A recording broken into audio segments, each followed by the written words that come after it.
welcome back to another episode of DIY Projects with Charles.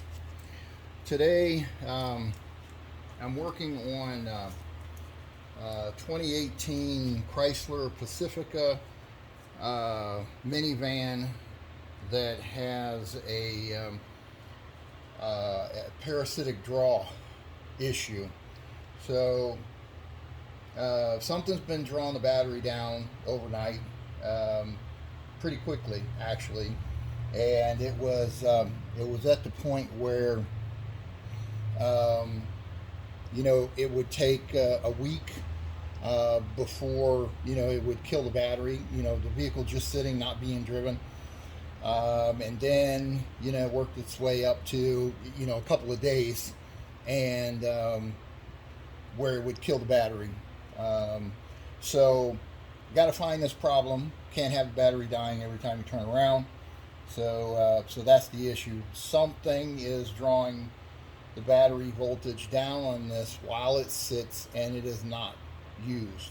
So first thing we're going to do is we're going to do a parasitic draw test, which kind of helps isolate at least the circuit in which the problem is, and then you can go from there as to fixing the actual problem. But first you got to narrow it down. So I tried to get this camera set up with the best view that I can for this particular part of it, and I'll walk you through what I'm going to do. The first thing we're going to do is get this little shield out of the way. It just slides up in the front and pops loose, and you can remove it. For what we're going to be doing, we really don't need to remove the positive battery post or anything related to that, because the draw is based on testing the negative side of the system to try to figure out where the issue is. So that's where we're going to go. I'm not gonna fool with the positive side of this battery at all, but I am going to pull this one off. These are typically 10 millimeter.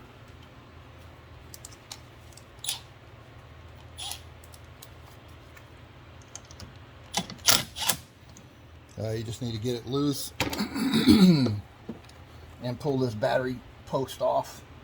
I know there's a lot to that. That's not I guess what I would consider a typical battery post.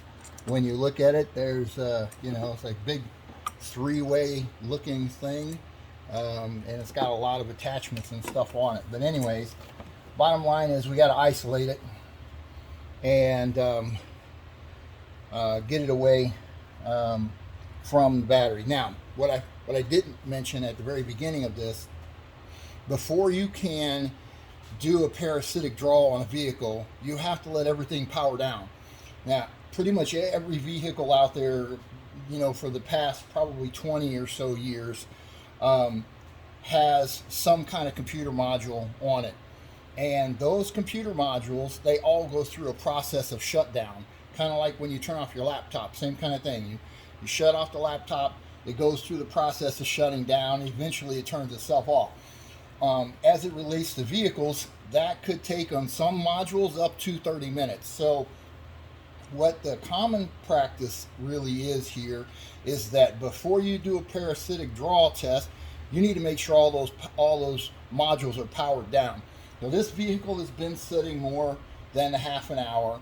If you want to let it sit an hour or two, that's fine. If you want to make sure totally everything's shut down, but typically a half hour or so should shut all of the modules down, and this thing should be in what they call like sleep mode.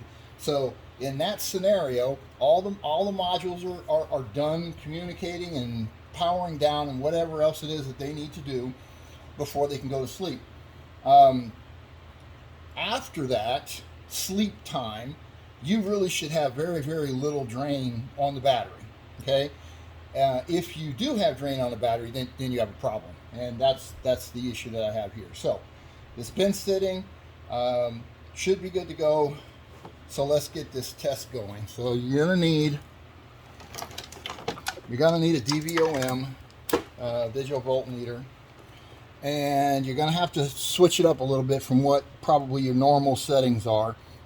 So we're actually going to be testing for milliamp voltage draw, because that's what we're looking for. So I'm switching the lead from over here where it would typically be for your normal voltage type readings to a milliamp test range. Okay, then I'm going to take this dial and spin it all the way around to the milliamp section of the gauge, and hopefully you can see that okay. So that's basically what we're doing there. Then what we're going to do is going to take one lead. One lead gets attached to this disconnected battery cable down here, and the other one gets connected to the battery post, the negative battery posts. So what you're trying to measure is what's going on in this system when everything else is supposed to be shut down. Now, the easiest way to do this is to put some kind of a clamp on it. So let me grab a couple of clamps and see if we can get this thing set up so we can do the tests. So the clamp on the battery post is probably the most difficult one, but if you can get in there and squeeze this thing so that it's making a good connection, that's kind of what you want to do. So I'm going to see if I can get this in a position so I can get this clamp on here. It's just easier with the clamp, unless you got, you know, extra people who can help you, you know, kind of hold the thing in place or whatever. The clamps work pretty good for this.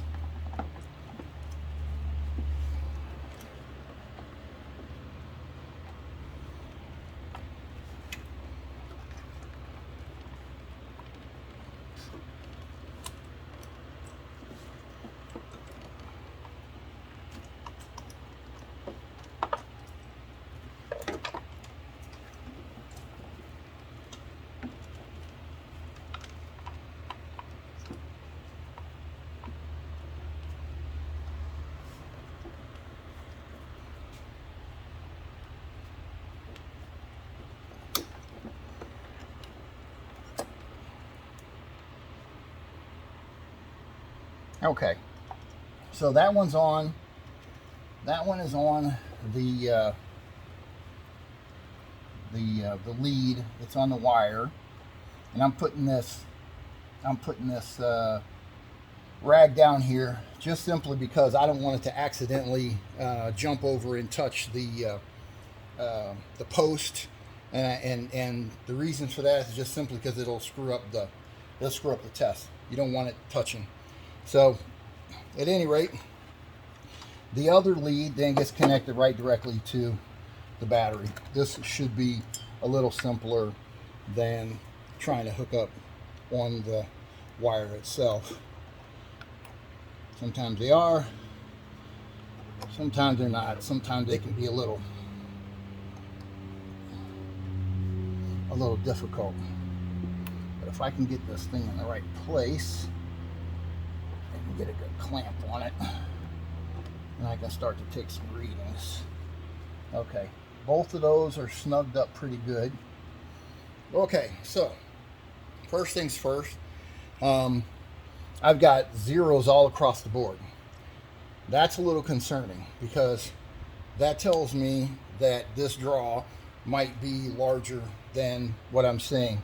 You know, milliamps is typically where you would measure this type of a draw, and if I recall correctly, usually somewhere around 2 or 3 milliamps is what they consider normal.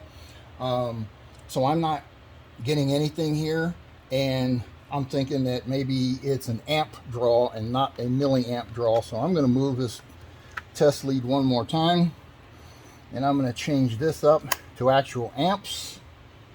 Okay, now we're getting a reading. So it's bouncing around quite a bit, but so this thing doesn't have a milliamp draw. This thing has an amp draw, which is consistent with the problem, because what I've been seeing is, like I said, every day or 2 or 3 It will take a completely charged battery down to completely zero. And so it had to be pretty significant, whatever it was that was causing this particular issue. So, so that's part of the issue right there, part of the problem. So where we're going to go now is into this fuse box. And basically it's a process of elimination of fuses. Now, there's a number. I mean, this is the central fuse box for this vehicle. Some vehicles have two, some have three, but on this particular model, it's under the hood, which is convenient because it's easy to get to, and I can pay attention to what my tester says, and it's all right here close. Anyways, long story short, but got pretty significant draw on a circuit. Now I will tell you that I went through all of these circuits the other day, trying to pinpoint exactly which circuit it was that was giving me the headache. And basically, all you're doing when you're doing that is you use like maybe the fuse puller that came with the system. A lot of the vehicles these days have this. Is an OE part. Mopar puts this fuse puller in here. It's very convenient. There's also extra fuses and stuff like that. I think that's pretty cool. We've been doing it for a long time. But the idea is you're going to pull each and every fuse in this fuse box until you see a significant difference in that amperage draw. When you see the significant difference in the amperage draw, that is the culprit circuit. That's the circuit that's causing the problem. Now, like I said, I've already done this. I've already narrowed it down. I'm going to show you which one it was that was giving me the issue the other day. I'm pretty sure it's going to be the exact same circuit that's going to act up today, but it is this one right here. It's a 10 amp fuse. It is, according to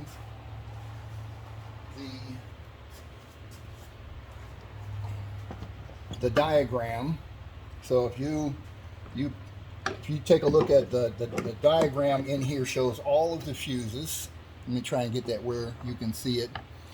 It shows all of the fuses, all of the locations, and it also has the what circuit it is that each one of those fuses is associated with. Okay, so you just have to orient this picture here with the actual fuse box in order to figure out which one it is.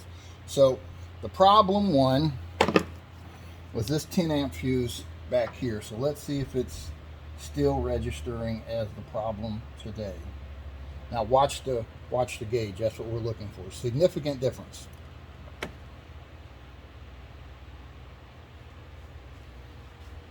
Okay, we saw some change, not significant. Maybe I pulled the wrong one. Well, let's try that again. Go back in there.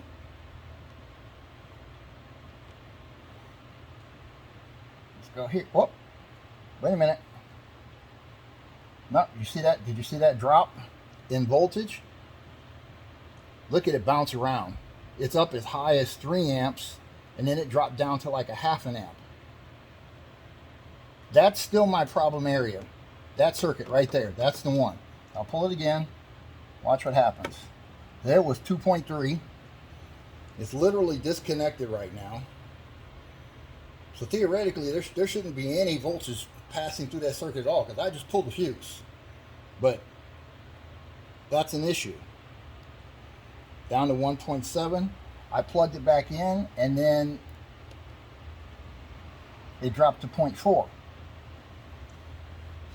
So, same problem, same circuit, same area. Now, when you look it up on the diagram, that particular fuse is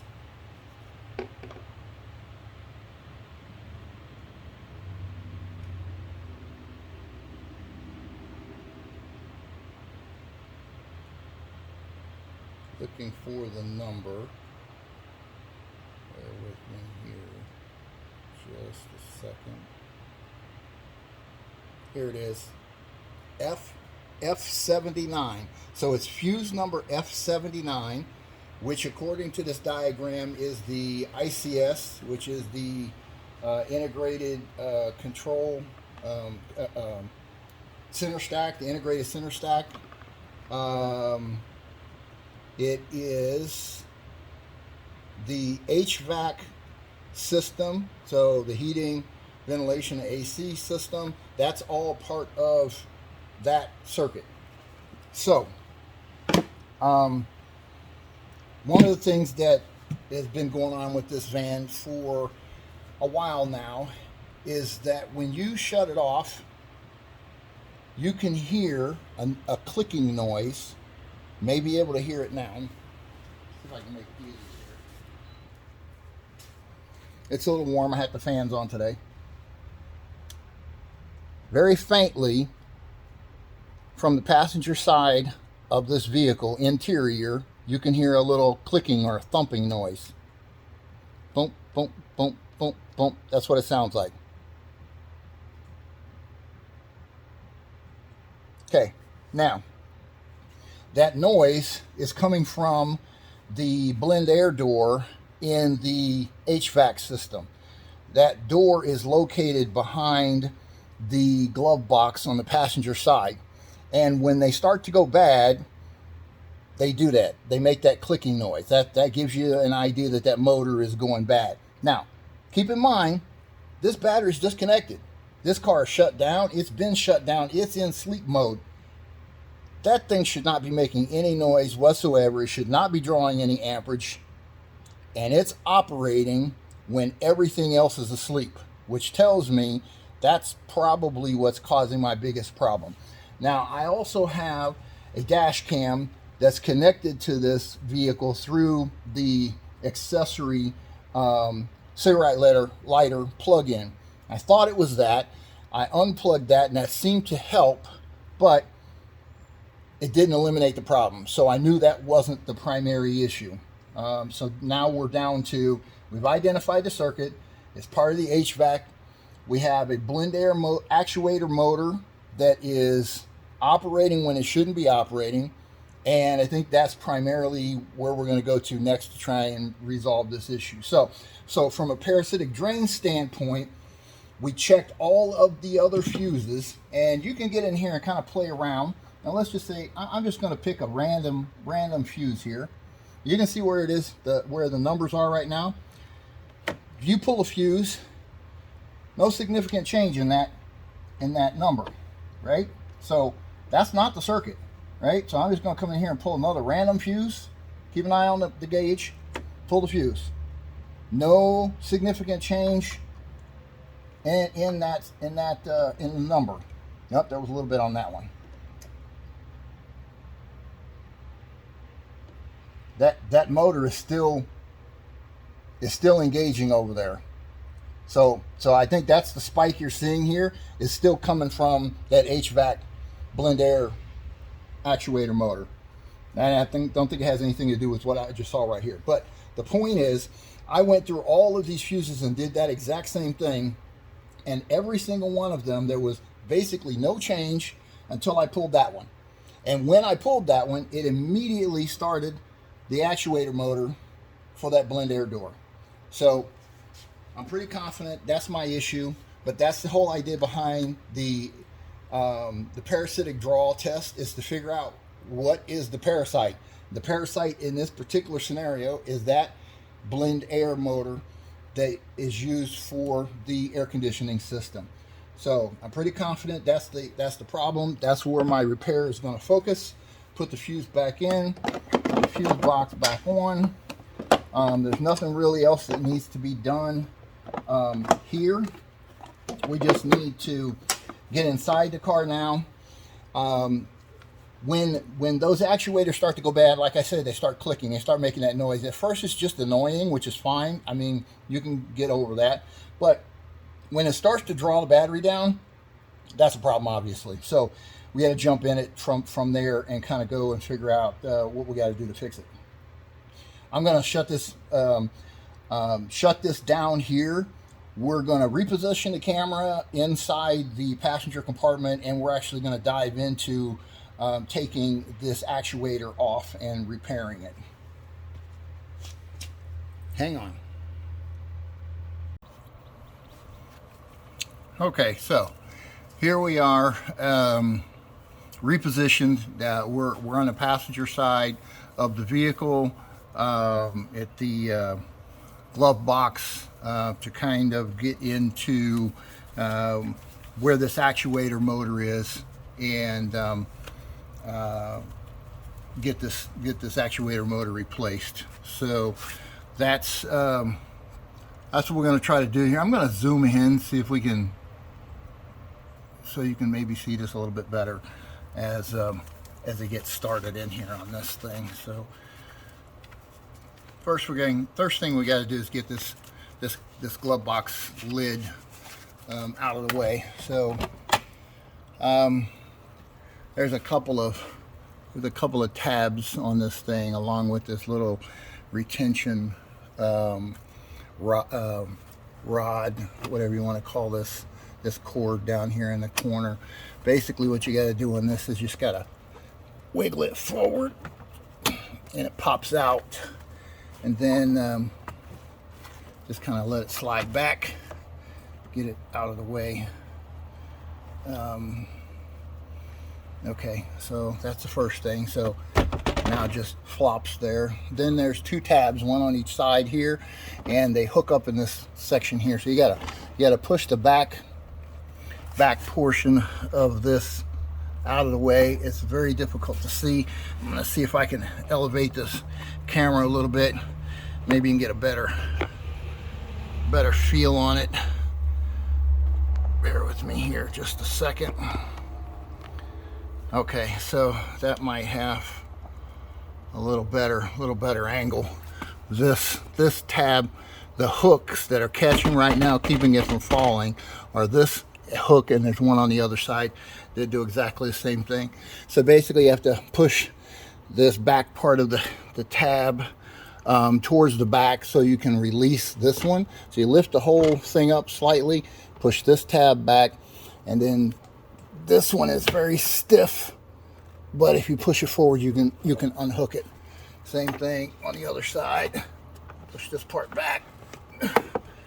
Okay, then the whole thing comes down, and you can get the glove box lid out of the way. Then we've got this felt piece that has to be replaced, or has to be removed, I should say. So that's the section we're going to do right now.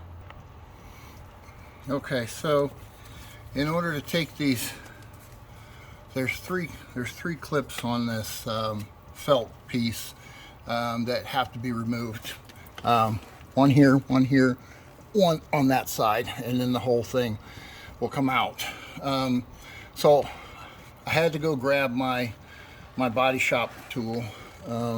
This is something that you use to take inner panels off of the doors and things like that, for body repairs and whatnot. Anyways, the way these work is you gotta depress that little center piece there, and once you get on that pushed in, you can just kind of get underneath this thing and wiggle it, and the whole thing should pop out. I'm going to do that for the other two up on top. Let's see here if I can get in here without making too much of a mess here. One.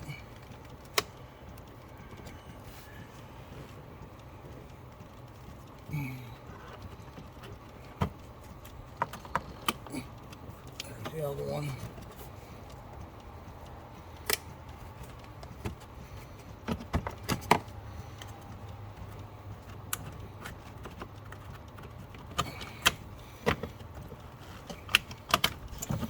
Okay, so you can hear that motor that I had mentioned earlier, that actuation motor.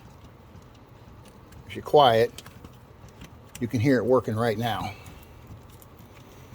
Thump, thump, thump.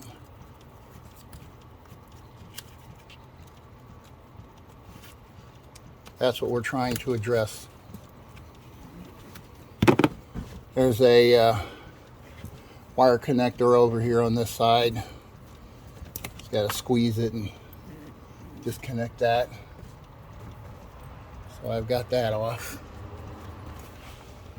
Oh, cool. Okay, so I'm actually going to take the camera loose and show you this. Give me 1 second.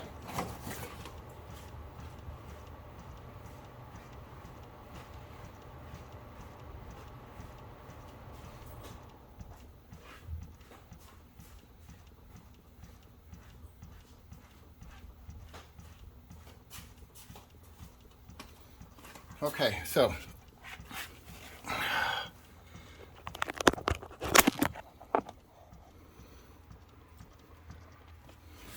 now this is kind of,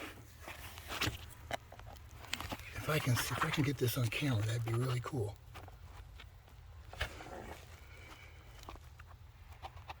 Oh, wouldn't you know it? As soon as I get up in here, then it decides to stop making the noise. You could actually see it a second ago when I put the camera up in here. Not only was it making the noise, but you could see the movement of the blend door and how it was bouncing up and down. I wonder if I went out and pulled that fuse again, if I could reactivate it. I'm gonna try that. Give me a second. Okay, I just pulled that fuse. See if I can get this up here far enough. You can, there you go. Now you can hear it and see it. That's what's going on when this thing is completely shut down. Battery is still disconnected. I'm almost positive this is what's killing my motor. My battery, I'm sorry. Pretty significant amperage draw while everything is shut off. So that's the issue. Now let's get to getting to it a little closer. I'm going to reposition the camera and we'll go at this again. Okay, first things first, in this area right here is the cover for the cabin air filter. You can see it says filter access cover. So these things are supposed to be changed like every 15,000 miles.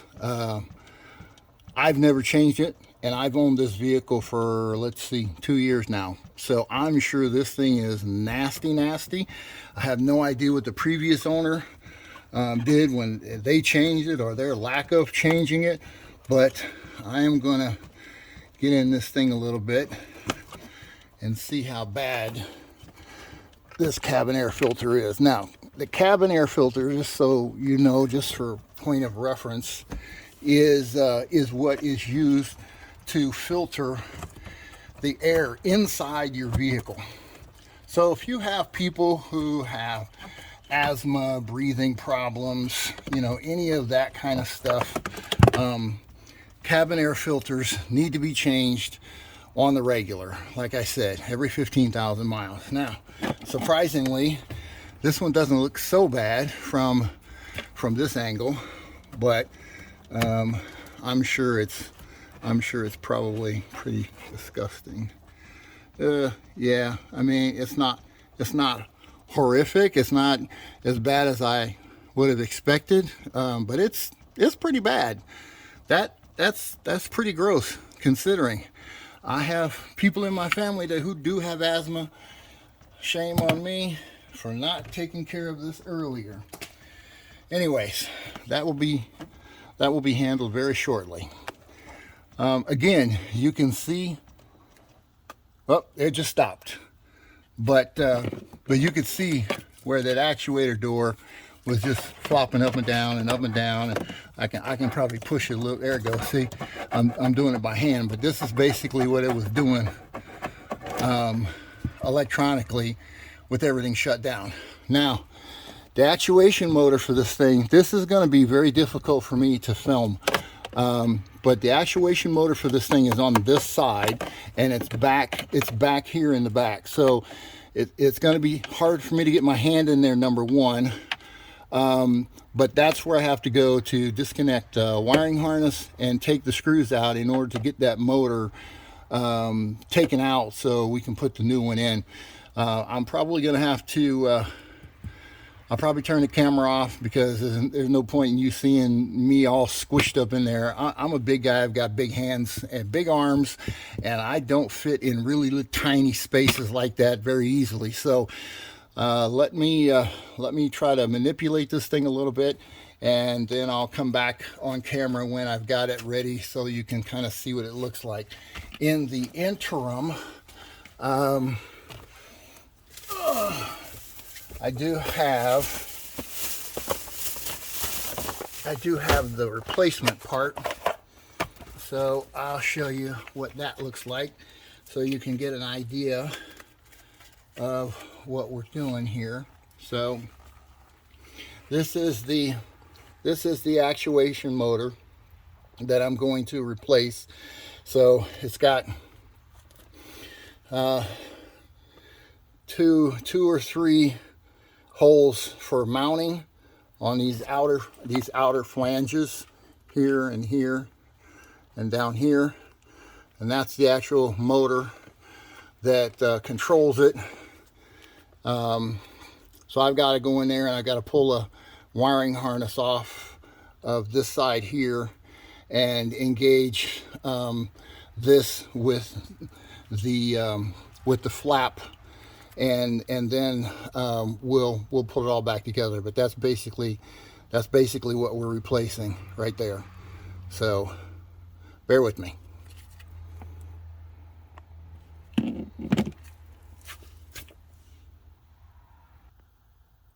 Okay, here we go. So I did get that wiring harness disconnected, and I will tell you that that was not fun. Not fun at all. Like I said, it's difficult. There's not a lot of wire here. You can probably see that. And get up in here. It's short. There's only about maybe 3 or 4 inches of that wiring harness sticking out. So it's tight. It's hard to get positioned properly so that you can see it. So what I did was this is the connector, and there's a little tab right there, and it's hard for me to demonstrate it without being able to actually grab the harness and show it. But right here on the end of it is the little clip, the part that you have to push on. You press on that with your finger until you can unlatch that little piece right there, and then you can get the whole thing out. But like I said, that was a real pain. But it's loose, so now I'm going to get up in there and take those screws out so I can get that actuation motor out, and I'll show you back what that looks like in a minute.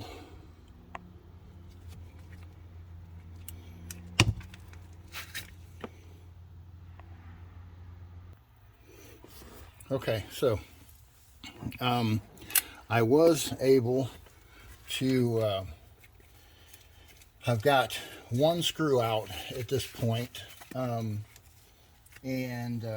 it was the front one, which is probably the easier of the two. So there's the screw itself. Turns out it is a 7/32 screw, or I'm sorry, head on that bolt, on that screw. It's really tiny. It didn't look that small from the outside, but it is pretty small. So 7/32 on a quarter drive socket. Now, what I found was, for me, it was easier.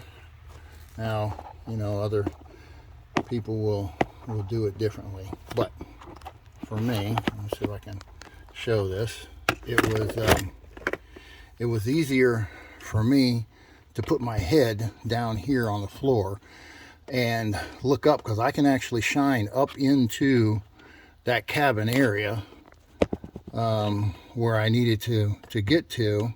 You can kind of see the light there, but so it was easier for me to get down there, flip over upside down, and look up at the screws from this angle, so I could get a better idea of what it was I was dealing with. Now, the other nice thing about having the replacement part in hand before you actually dive into this, what I found out was, let's say when this thing is in here, it's positioned.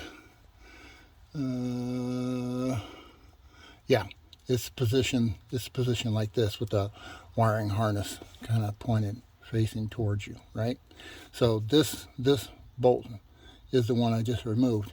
What I found was this one back here, which I thought was going to be a bolt, is actually it's like a stud, a little plastic stud that just slides over. So this is not a bolt here on this one. So I've only got 2 bolts to deal with on opposite ends here of this actuator. This one is out, this one is next, and as you can see, it's based on the position of this thing, it's going to be a pain to get to also. So that's my next step, is to get this last back bolt out.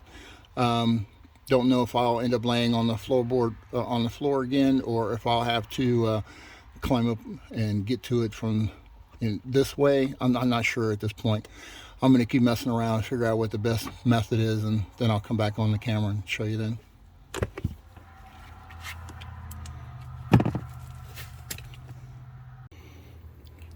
Okay, so we're everything is installed now, with the actuator motor inside the vehicle, glove box, etc. That's all good to go. No issues there.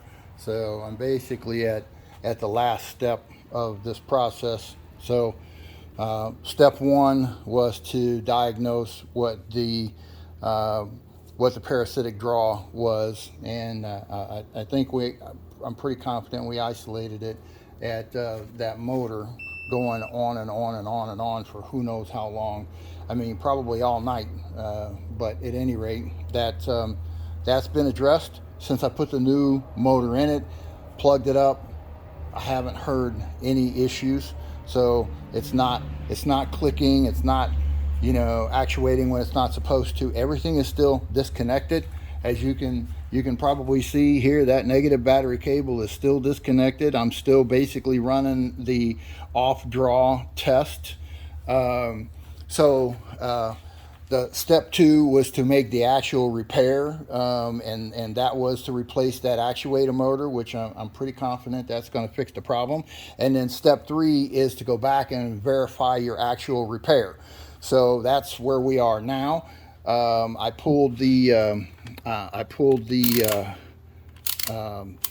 cover off of this thing, off of the fuse box again. I am still showing a draw. Hopefully that draw will not be something that was added to by the actuator motor. So I'm not sure if I'm 100% there yet. I may have to come back and play with this a little bit more to see if there's other things that I can find, other circuits that I can find, if this draw continues to be an issue. Because right now it's showing 1.5 amps. That's still pretty significant draw in the overall scheme of things. So I don't think I'm done here yet 100%, but before I go down that path of continued diagnosis, what I'm going to do is I'm going to button everything back up, and I'm going to run the vehicle drive it, make sure the battery's charging good, all of that stuff. And then maybe after a day or so, I might come back and then recheck it and kind of see how things are. This could be something that, who knows? Maybe there's maybe there was a relay or something that was stuck.